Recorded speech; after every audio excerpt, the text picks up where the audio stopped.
ফিলিস্তিনি মুসলিমদের উপরে ইসরায়েলি দখলদার বাহিনীর নৃশংস গণহত্যার বিরুদ্ধে বিশ্বব্যাপী হরতালের কর্মসূচির সাথে সংহতি জানিয়ে ঝালকাঠির নন সিটিতে সোমবার ৭ মার্চ সকাল ১১টায় বিক্ষোভ মিছিল করেছে ইসলামী আন্দোলন বাংলাদেশ নন সিটি উপজেলা শাখা। এতে নেতৃত্ব দেন ইসলামী আন্দোলনের নন সিটি উপজেলার সভাপতি মাওলানা শাহজালাল হোসেন জিহাদি, সাধারণ সম্পাদক মাওলানা মাইনুল ইসলাম, মাওলানা আব্দুল কুদ্দুস, মাওলানা আনিসুর রহমান সহ আরো অনেকে।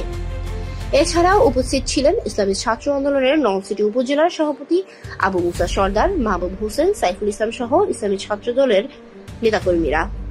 এছাড়াও সর্বস্তরের সাধারণ জনতা এই বিক্ষোভ মিছিলে অংশ নেন।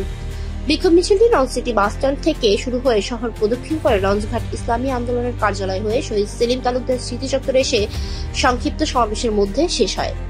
সমাবেশে বক্তব্য রাখেন ইসলামী আন্দোলন ঝালকাঠির প্রধান উপদেষ্টা ডক্টর সিরাজুল ইসলাম সিরাজি, ইসলামী আন্দোলন নন সিটি উপজেলার সভাপতি মাওলানা শাহজালাল হোসেন জিহাদি, সাধারণ সম্পাদক মাওলানা মাইনুল ইসলাম, মাওলানা আব্দুল কুদ্দুস, মডেল মসজিদের খতিব মাওলানা আতিকুর রহমান প্রমুখ।